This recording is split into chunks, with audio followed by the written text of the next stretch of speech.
우리는 계속적으로 십계명에 대한 말씀을 함께 나누고 있는데요. 십계명 속에 1계명에서부터 4계명은 하나님에 대하여 우리가 어떻게 할 것인가에 대한 내용이라면, 5번째에서부터 10번째 계명은 사람과 사람 사이에 어떻게 할 것인가에 대한 계명입니다. 인간끼리의 생활에서 가장 먼저 지켜야 할 규례가 뭘까? 그것은 부모에 대한 태도입니다. 우리나라 사람들이 어떤 것에 영향을 좀 많이 받아서 생각하고 또 사고하고 있는가라는 것을 조사한 바가 있는데, 저희들도 그에 들어가겠죠. 유교적인 영향을 많이 받았고 또 그런 사고를 많이 한다고 나타났습니다. 유교 그러면 삼강오륜,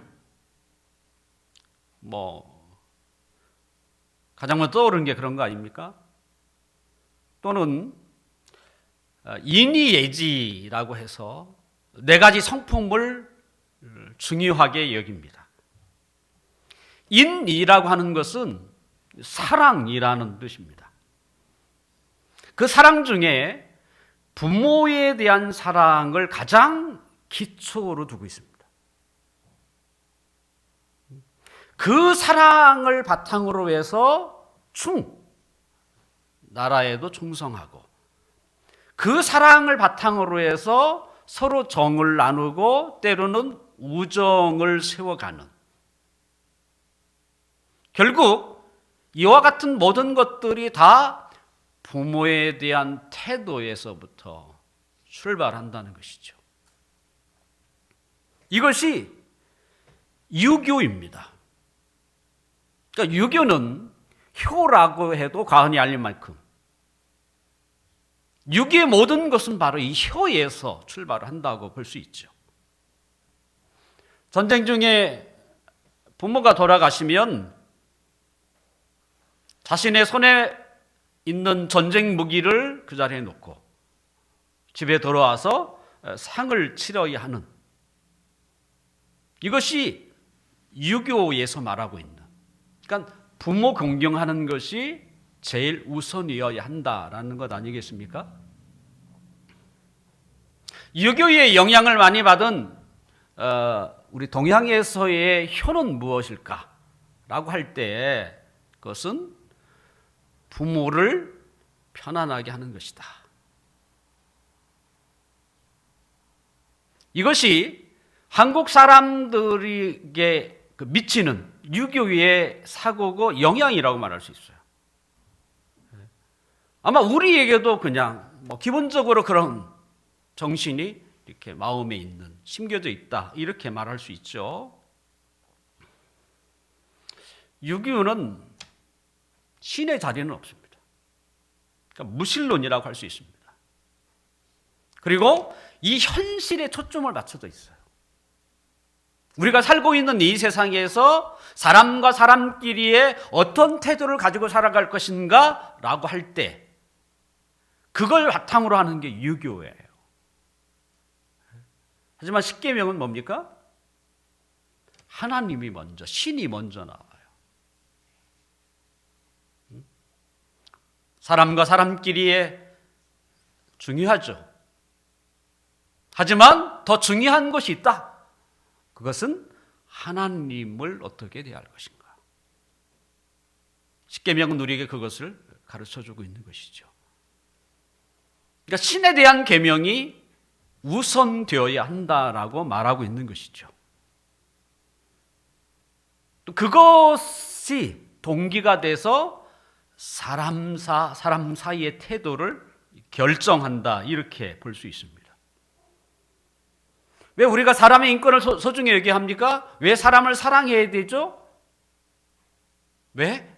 그것은 사람은 하나님의 형상대로 창조했기 때문에.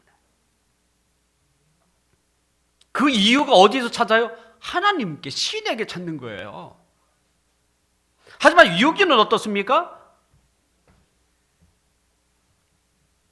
왜 사람을 사랑해야 하는가? 사람에게 인을 베풀어야 하는가? 그것은 사람이기 때문이다. 이렇게 얘기해요. 그러니까 이런 부분에서 유교와 기독교의 그 윤리는 전혀 다른 근원을 가지고 있는 거죠. 우리는 하나님이에요.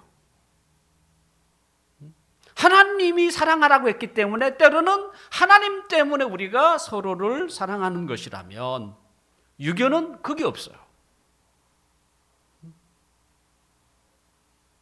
내가 소중한 것처럼 당신도 소중하다. 내가 나를 사랑하는 것처럼 다른 사람도 사랑해야 한다. 이런 의무적인 것이 바로 유교라고 말할 수 있죠. 사람과 사람에 대한 그 태도 가운데 제일 앞에 있는 첫 번째 계명이 뭡니까? 오늘 우리가 함께 읽은 구절 아닙니까? 12절. 우리 함께 읽어볼까요? 시작. 내 부모를 공경하라. 그리하면 내 하나님 여호와가 내게 준 땅에서 내 생명이 길리라. 내 부모를 공경하라. 너를 낳아주고 기르신 부모를 공경하라. 그리하면 내가 땅에서 사는 동안 장수하겠다. 뭐 이런 말씀입니다.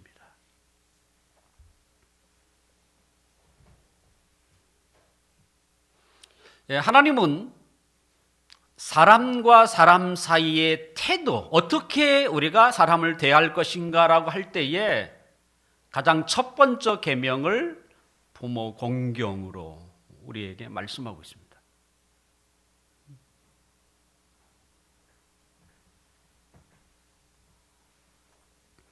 사도 바울도 에베소서 6장 2절에 보면 내 아버지와 어머니를 공경하라. 이것이 약속 있는 첫 계명이다. 이렇게 첫 계명이라고 소개하고 있어요. 그러니까 인간과 인간 사이를 어떤 태도로 어떻게 대할 것인가에 있어서 그 계명 중에 첫 계명이 뭐냐? 부모를 공경하는 것이다. 라고 말하고 있는 것이죠. 이 첫이라는 말이 무슨 의미입니까? 다른 계명의 기초가 된다는 것이죠. 자, 그렇다면 우리가 왜 부모를 공경하는 것이 첫 계명이어야 하는가? 왜 그럴까요? 분명 살인하지 마라, 간음하지 말라, 그다음에 욕심을 부리지 마라, 거짓 증거도 하지 마라, 이런 계명. 왜 이런 계명보다 부모를 공경하는 것이 가장 앞선 계명일까? 거기는 중요한 의미가 있죠. 왜냐하면 우리 한 사람 한 사람이 태어나서 가장 먼저 만나는 곳이 바로 가정이에요. 부모예요. 제일 먼저 눈을 떠서 볼 수 있는 게 부모예요. 뿐만 아니라 우리가 살아가는데 필요한 모든 것을 제일 먼저 누구로부터 배우느냐? 부모예요.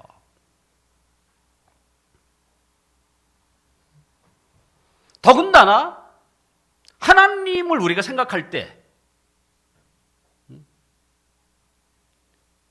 하나님을 생각할 때 하나님은 어떤 분인가라고 하는 우리 하나님에 대한 상을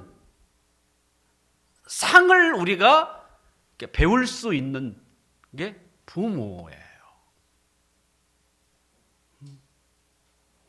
그래서 상담이나 심리학 쪽에서도 아버지에 대한 때로는 어머니에 대한 그릇된 그 잘못된 이미지를 가지고 있으면 하나님을 그렇게 볼 가능성이 굉장히 많다 이렇게 얘기를 해요. 그러니까 영향을 미친다는 거예요. 실제 성도들 중에 어떤 분은 제가 하나님이 우리 아버지도 되지만 그분은 너무나 친근한 우리 아빠도 되신다. 왜냐하면 예수님도 하나님을 아빠라고 불렀거든요. 실제 마가복음에 예수님이 겟셋마네 동산에서 하나님을 뭐라고 불렀느냐라고 성경이 써 있어요. 아바, 아버지라고 해요. 아바가 아빠라는 뜻입니다. 근데 남자 성도는 자기는 하나님을 아빠라고 부를 수 없대요. 못 부르겠대. 왜 그럴까요? 그는 어렸을 때 자라면서 아버지를 아빠라고 부른 적이 한 번도 없었대요. 그게 하나님을 부르는데도 영향을 미치더라고요.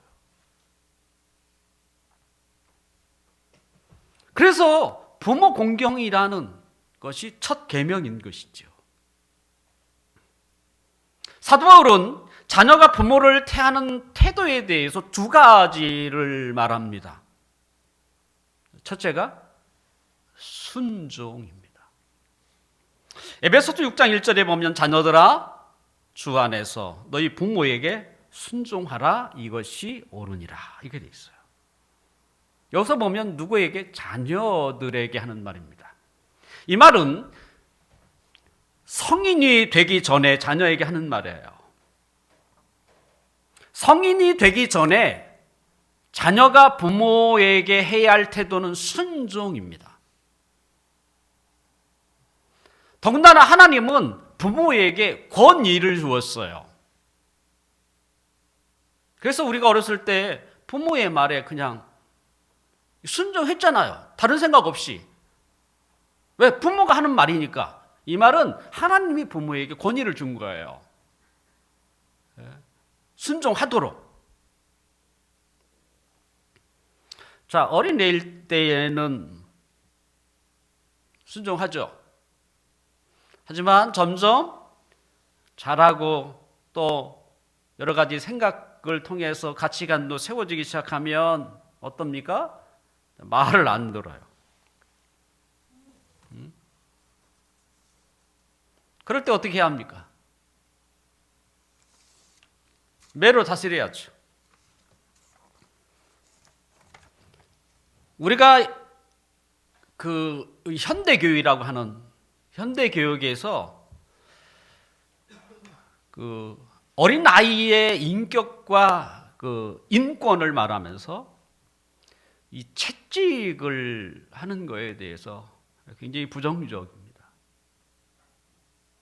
또 방송도 그렇게 부추기는 것 같습니다. 하지만 성경은 어린 아이를 가르칠 때 이 매 사용에 대해서 굉장히 적극적으로 권장하고 있습니다. 잠언 13장 24절에 보면 매를 아끼는 자는 그의 자식을 미워합니다.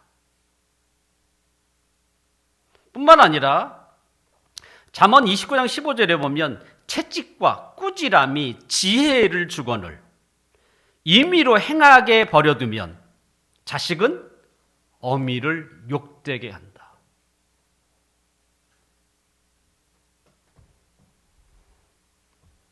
성경은 매로 다스릴 것을 이야기해요. 자녀가 마땅히 순종해야 할 때 순종하지 않으면 매를 들라는 거예요. 몽둥이가 아니에요. 성경은 몽둥이를 편하지 않아 매를 이야기해요. 몽둥이는 뭐겠습니까? 죽이겠다는 거잖아. 뭐라도 부지르겠다는 거 아니에요. 매를 이야기한다는 것이죠. 그 다음에 잠언 19장 18절에 보면 내가 내 아들에게 희망이 있은즉 그를 징계하되 죽일 마음을 두지 말라 이렇게 돼 있어요. 아들에게 뭐예요? 희망을 품고 있다는 말은 뭡니까? 매가 효과를 낼 수 있는 나이를 이야기하는 거예요. 그러니까 매를 때려서 그게 가능하다면, 다스릴 수 있다면 매가. 근데 효과가 없으면 매를 댈 수가 없어요. 효과가 없는데 어떻게 매를 대겠어요? 그래서 더러는 아이를 낳고 나서 일찍이 아예 잡아야 한다, 매로. 이렇게 말하기도 합니다.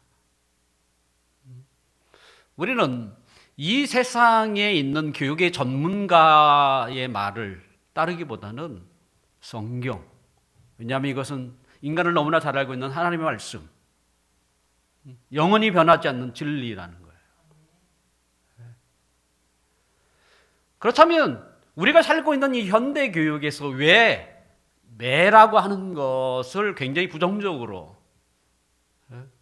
할 수만 있다면 이렇게 매를 대지 말라 이렇게 이야기하는가라고 할 때 그것은 어린아이를 백지 상태로 보기 때문에 그렇습니다.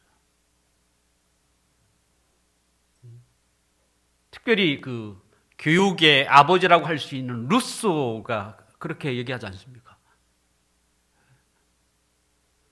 어린아이는 태어나자마자 백지 상태라는 거예요. 그 백지 위에 어떤 그림을 그리느냐에 따라 아이가 달라진다. 이렇게 교육을 얘기하는 거잖아요. 하지만 성경은 다르게 표현하고 있습니다. 성경은 어린아이가 태어나면 그 아이는 이미 전적으로 부패했다 라고 얘기해요. 실제 우리 유아실에 보면 서율이 있지 않습니까? 얼마나 귀엽습니까? 과연 그 서율이가 순수할까요? 순수하지 않습니다. 아이의 본성도 타락해서 마음이 이미 부패한 상태입니다.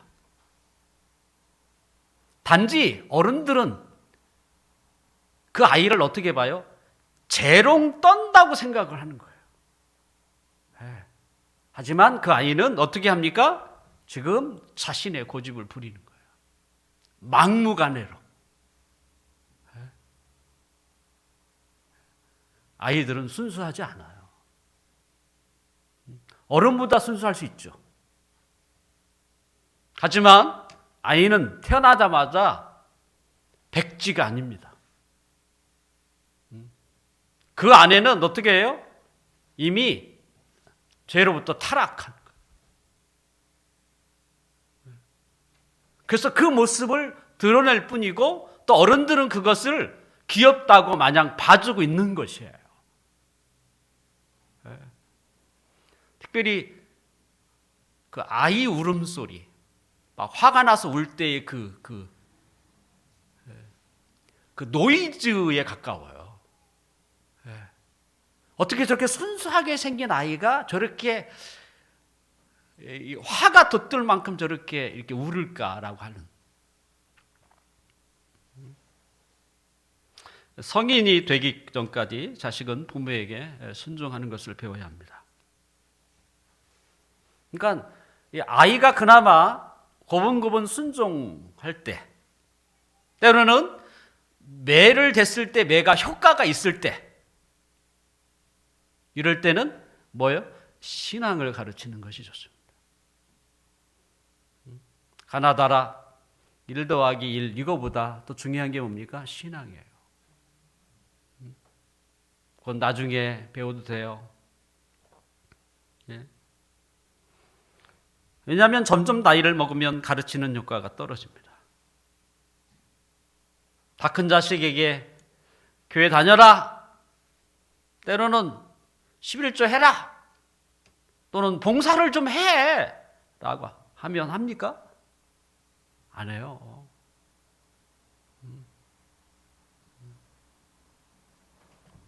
늦으면 늦을수록 자신의 생각이 견고해져서 교육하는 게 점점 어려워집니다. 제 주위에 목사님의 자녀들 중에도 교회를 다니지 않는 자녀들이 있는 것을 저는 종종 봐요.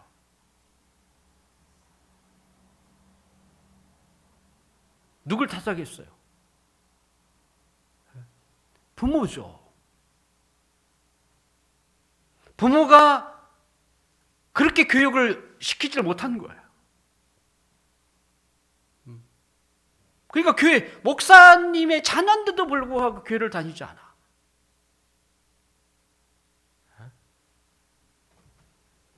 분명 어린아이들이 교회를 다니는 것도 정말 중요하죠. 하지만 무엇보다도 자녀들의 구원이에요. 구원. 자녀들의 구원을 위해서 부모의 기도가 필요해요. 구원의 문제라는 게 뭡니까? 저는 개인적으로 그런 생각을 가집니다. 분명 하나님의 주권, 하나님의 은혜가 절대적입니다.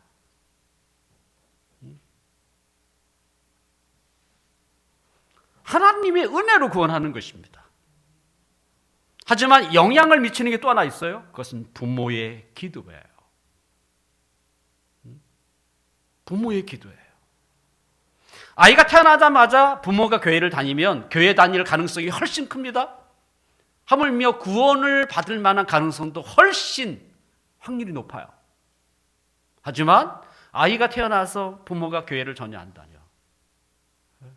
그럼 그 자녀가 교회를 다닐 가능성이 굉장히 희박해요. 높지가 않아요. 근데 더군다나 부모가 그 자녀가 태어나면 그 자녀의 구원 문제예요. 그 구원 문제를 위해서 매일 인내로서 기도하는 거죠. 왜 구원이 필요합니까? 구원받은 자녀는 결코 하나님을 떠나지 않기 때문에. 그래서 구원이 중요한 거예요. 교회 다니는 건요, 떠날 수 있습니다. 안 다닐 수 있어요. 하지만 구원받은 하나님의 자녀는 결코 교회를 떠나지 않아요. 떠날 수가 없습니다. 그래서 자녀가 태어나면 그 자녀를 건강하게 잘 자라도록 기도할 필요 있죠. 그런 기도보다 더 중요한 게 뭐겠습니까? 하나님, 내 사랑하는 자녀가 하나님의 자녀가 되게 해주십시오. 이걸 구원받을 때, 그 구원의 확신이 들 때까지 계속 기도하셔야 돼요. 그것이 10년이 됐든 20년이 됐든 계속 기도하셔야 돼요. 가장 중요한 것이기 때문에. 저 개인적인 이야기지만 제 자녀들을 위해서 제가 늘 기도했던 게 뭐냐면 구원이었어요. 하나님, 공부 좀 이렇게 좀 못해도 그거 어떻게 하겠어요? 공부에 흥미가 없는데. 하지만 하나님, 내 자녀만은 하나님 구원하여 주십시오. 구원하여 주십시오.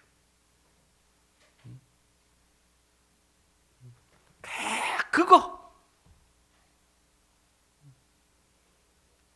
다행히 3명 중에 2명은 구원받은 것 같아요. 한 명이 문제예요. 어떻게 하겠어요? 기도하는 거죠. 제가 어떻게 할 수 있겠습니까? 하나님이 은혜를 내려달라고. 제 노력으로 되는 게 아니잖아요. 하나님이 전폭적인 하나님의 은혜를 주셔야만, 예수 그리스도를 믿는 믿음을 그에게 주어야만 가능한 일이라.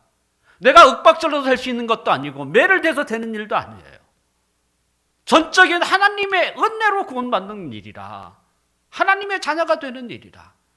내가 할 수 있는 일이라면 뭐겠어요? 기도하는 것밖에 없더라고. 근데 너무 재밌게도 하나님이 그 기도를 들으시더라고요.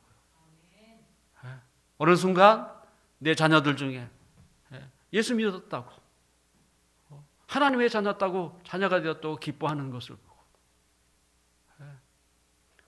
그것만큼 기쁜 게 없더라고요. 그 다음엔 어떻게 되겠습니까? 하나님이 그를 이끌어가지 않겠습니까?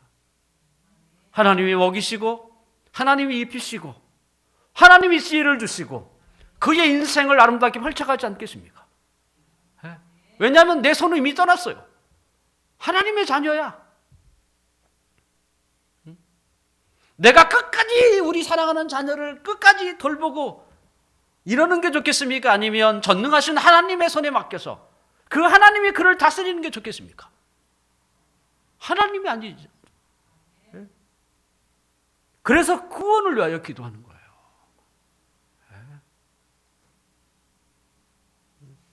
세상의 공부도 필요합니다.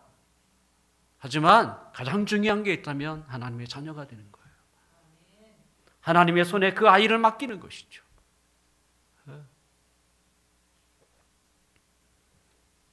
그래서 우리의 자녀들이 우리의 기도와 하나님의 전적인 은혜를 통해서 하나님의 자녀가 돼서 하나님의 손 안에, 하나님의 은혜 안에 머무는 이 복된 은혜가 우리 가정 가운데 있기를 주님의 이름으로 축원합니다.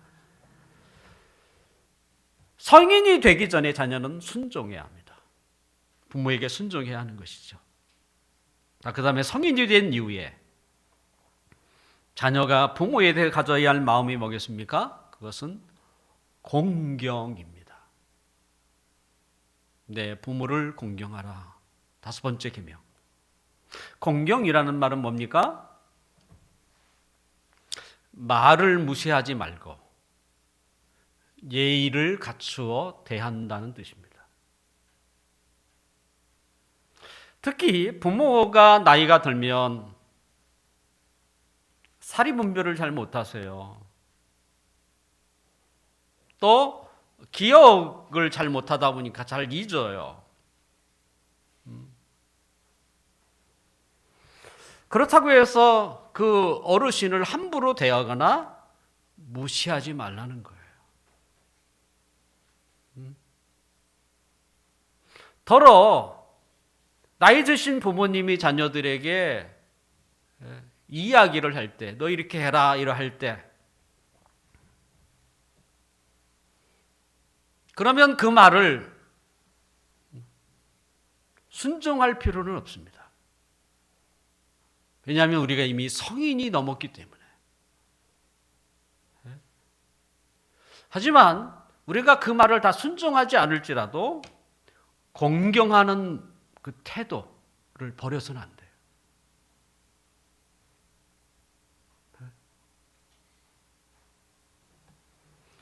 잠언 23장 22절에 보면 너를 낳은 아비에게 청종하고 내 늙은 어미를 경히 여기지 말지니라.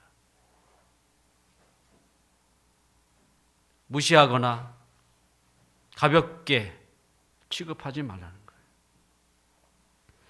늙은 부모가 말을 하면 잘 들으세요.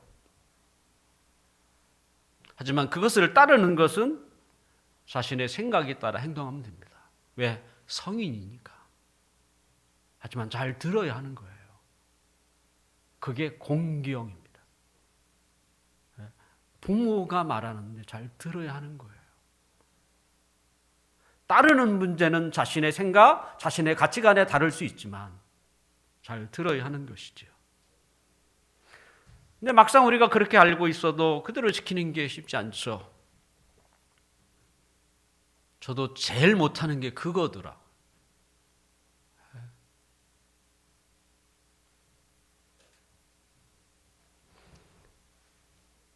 그래서 하나님께서도 부모에 대한 자식의 태도가 쉽지 않다는 것을 너무나 잘 알고 계세요. 그래서 제5계명에는 하나의 조건, 약속이 붙어 있습니다. 그 조건이 뭡니까? 부모를 잘 공경하면 이 세상에서 장수의 복을 주시겠다는 약속이에요.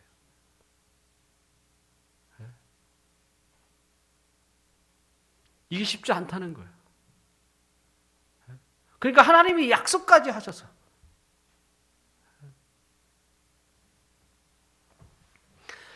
앞에 있는 첫째 계명에서 네 번째 계명, 하나님에 관한 계명은 약속이 없어요.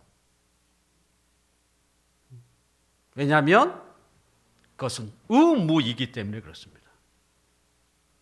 그러니까 조건이 필요 없는 거죠. 그렇지만 부모 공경에 대해서는 하나님이 약속하셨어요.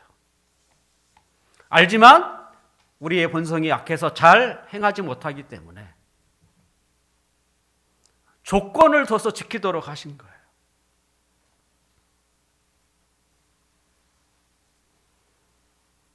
그래서 장수의 비결은 하나님이 누구를 장수케 하느냐? 부모를 공경하는 사람에게. 오래 살고 싶습니까? 부모를 공경하는.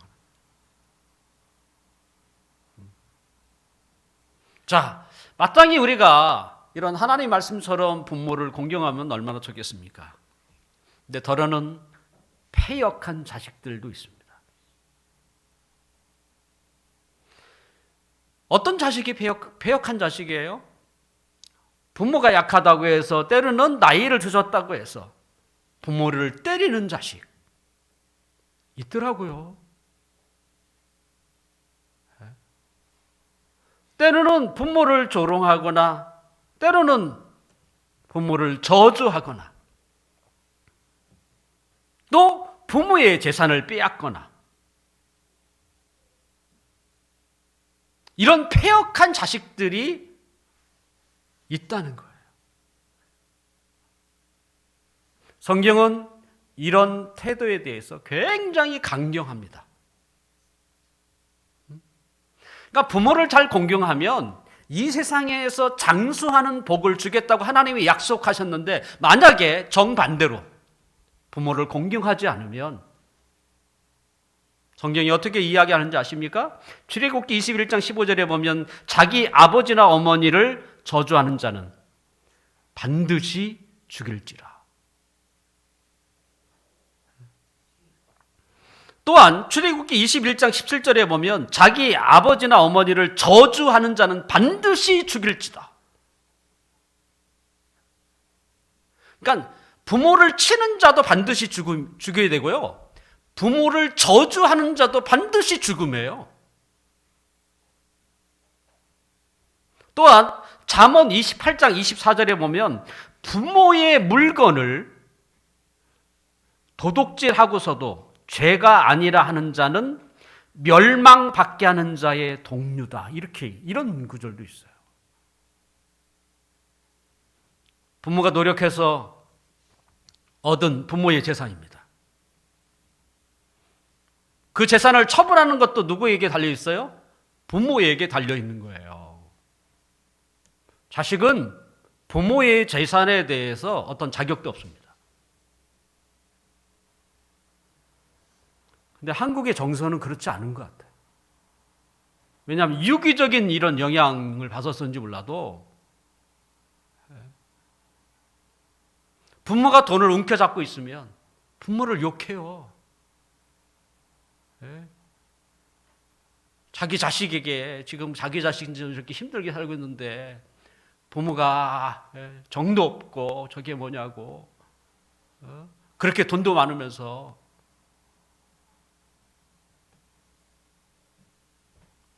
그래서 부모를 욕하고 부모를 전조한다니까요.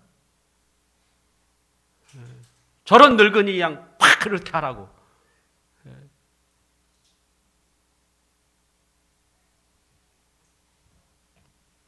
그래서 성경이 이 얘기하는 거예요.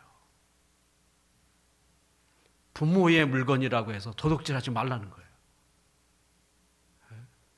부모가 열심히 수고해서 번 부모의 재산을 왜 네가 자녀라고 해서 함부로 부모의 재산을 도둑질하지 말라.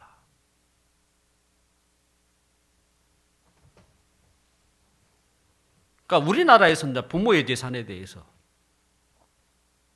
대부분의 자식들은 어떻게 합니까? 자신의 재산인 것처럼 그렇게 생각하는 경향이 되게 많습니다. 하지만 유럽이나 미국 같은 경우에 보면 부모는요, 자기의 재산을 대부분 기관에 기부하는 경우가 되게 많습니다. 그리고 자기의 자녀들에게 재산을 물려주는 경우가 되게 없어요. 굉장히 적습니다. 그러니까 우리나라 정서랑 너무 달라요. 그러니까 왜 부모가 자신의 재산을 사랑하는 자녀들에게 물려주지 않을까? 그것은 아마 그렇게 얻은 재산은 자녀를 망친다고 보는 것 같았어요. 자녀를 망치는 거죠. 꼭 무엇과 같습니까? 로또에 당첨된 사람들. 로또에 당첨된 대부분의 사람들은 거의 다 폐인이 된다고 합니다. 그러니까 이거랑 똑같은 거예요. 자기가 수고하지 않고 얻은 재산이 도리어 자신에게 유익이 되는 게 아니라 폐인 만드는 거예요. 부모의 재산도 비슷하죠. 그러니까 자기가 수고하지 않고 어떻게 됐든 그냥 부모의 재산을 이렇게 차지하려고만 하는. 분명히 부모가 줄 수는 있겠죠. 하지만 그것은 부모의 재량이에요. 그걸 주지 않는다고 부모를 욕하거나 저주할 수는 없다는 거예요.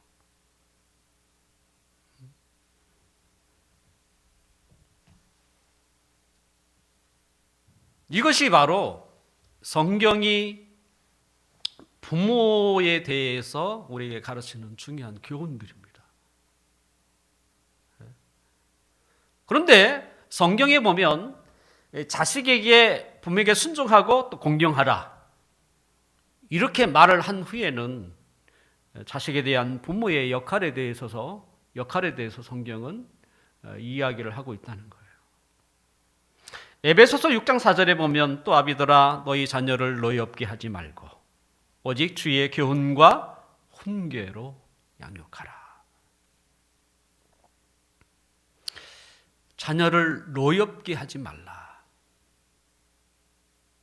이 말은 뭡니까? 부모가 자녀에게 자신의 분에 못 이기는 행동을 해서는 안 된다는 거예요.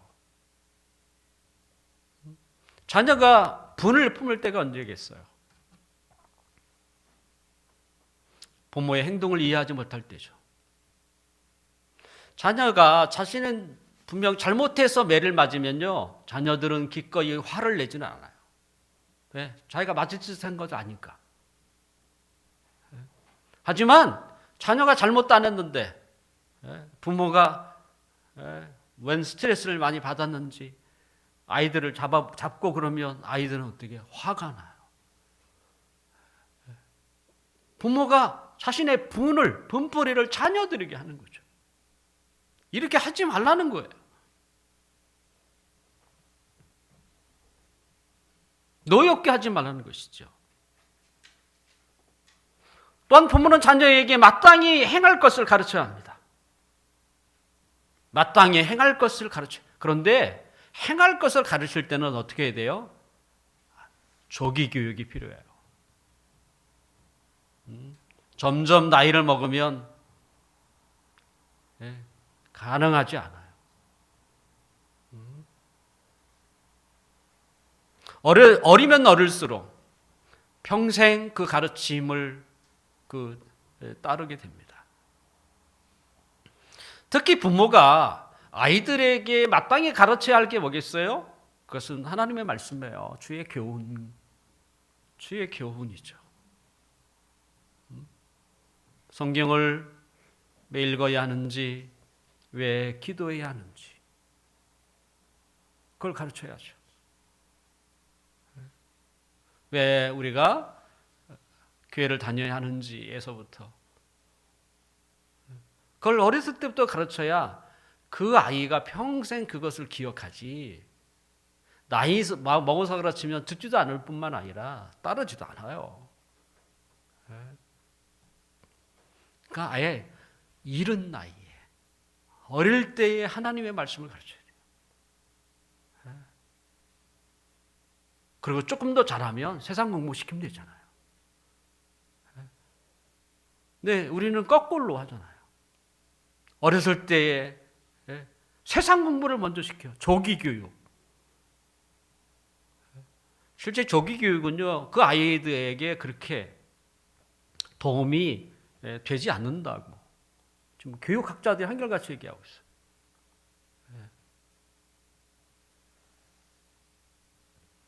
자, 부모는 자녀에게 주의 교훈과 훈계를 해야 하지만 부모에게 있어서 가장 큰 교육이 뭘까요? 그것은요, 본이에요, 본. 부모는 하지 않으면서 자녀들에게 하라고 하면 분명 어렸을 때는 모를 수 있지만 점점 커가면 부모의 말을 듣지 않습니다. 부모가 성경 읽는 모습을 보여줘야 아이도 성경을 읽게 되는 거고, 신앙생활이 뭔지를 보여줘야 그 아이도 그대로 따라하는 거예요. 아까 불렀던 우리가 찬송에 보면 그죠? 그 구절이 나와요. 어머니, 여기는 어머니라고 되어 있지만 그게 어떻게 어머니뿐이겠습니까?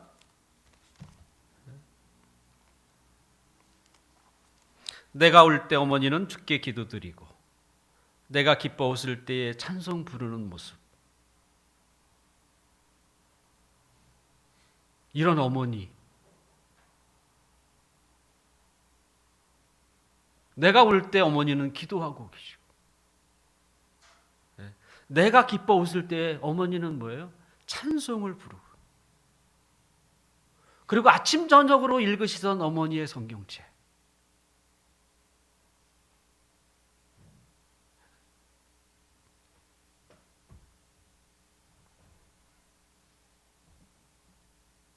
그 다음에 홀로 누워 괴로울 때 헤매다 가셨을 때 부르시던 찬송소리. 저는 이 찬송 가사를 제가 선정을 할 때에 가사를 제가 한번 읽어보거든요. 그래서 나는 무슨 찬송을 가정에서 제일 많이 부르지? 내가 이런 생각을 하게 되더라고요. 성경도 읽고 책도 읽지만 찬송은 제가 거의 한 적이 별로 없었던 것 같아서.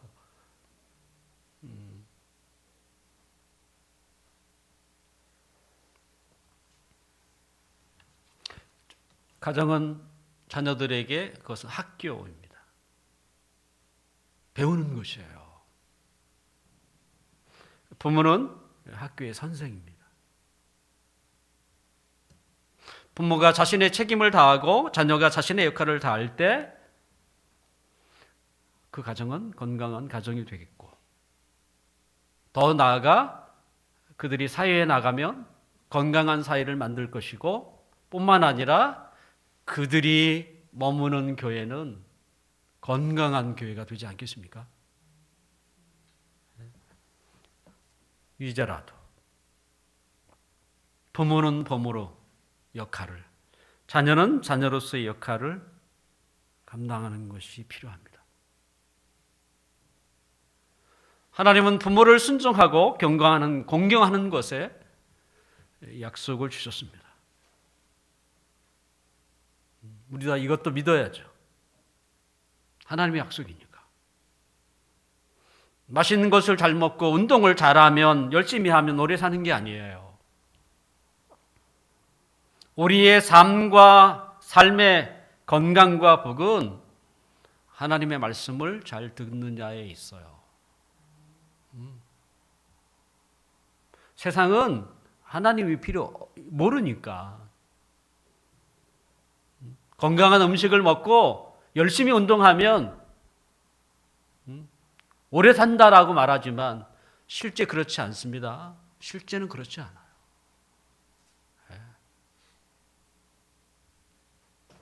성경이죠.